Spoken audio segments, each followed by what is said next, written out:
जानते हैं आज की देश और दुनिया की सिलेक्टेड काम की और महत्वपूर्ण 25 बड़ी खबरों को सिर्फ 5 मिनट में। पर अभी तक आपने इस वीडियो को लाइक नहीं किया तो लाइक कर ले और चैनल पर नए तो चैनल को सब्सक्राइब कर ले।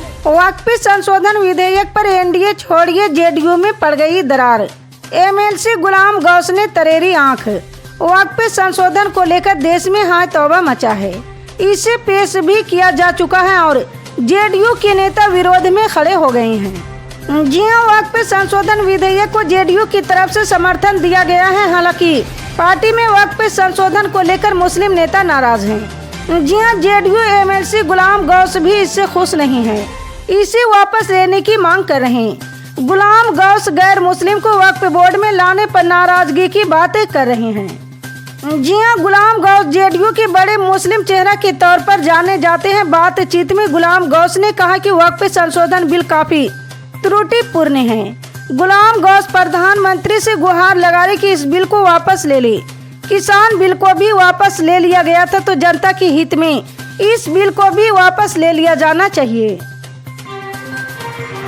संसदीय कार्य एवं अल्पसंख्यक मामलों के मंत्री किरेन रिजिजू ने लोकसभा में वक्फ संशोधन विधेयक 2024 पेश कर दिया। अब इस पर चर्चा होगी।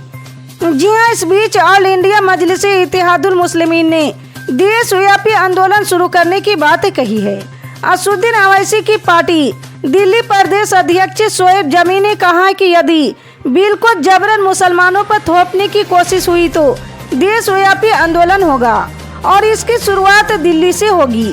जी हां, इशारों में उन्होंने शाहीन बाग वाली बात याद दिलाई और कहा है कि आंदोलन वहीं से शुरू होगा जहां खत्म हुआ था। शोएब जमी ने कहा कि हम अपने लोकतांत्रिक अधिकारों का इस्तेमाल करेंगे और संविधान में अल्पसंख्यकों को दिए गए अधिकार पर हमला बर्दाश्त नहीं करेंगे। जी हां, शोएब जमी ने अपने बयान में कहा कि जहां से आंदोलन खत्म हुआ था वहीं से शुरू करेंगे। उनके इस बयान को शाहीन बाग की ओर इशारा समझा जा रहा।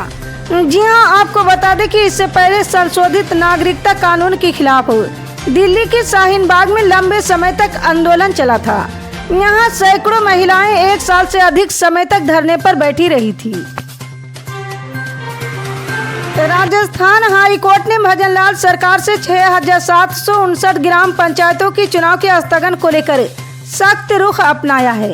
जी हां, अदालत ने सरकार से स्पष्ट रूप से पूछा कि राज्य में पंचायत चुनाव आखिर कब कराए जाएंगे। जस्टिस इंद्रजीत सिंह की खंडपीठ ने इस संबंध में दायर जनहित याचिका पर सुनवाई करते हुए राज्य सरकार को निर्देश दिए हैं।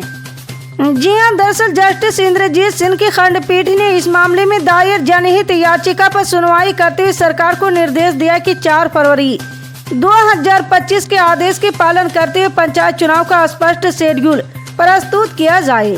अदालत ने इस मामले की अगली सुनवाई की तारीख 7 अप्रैल 2025 तय की है।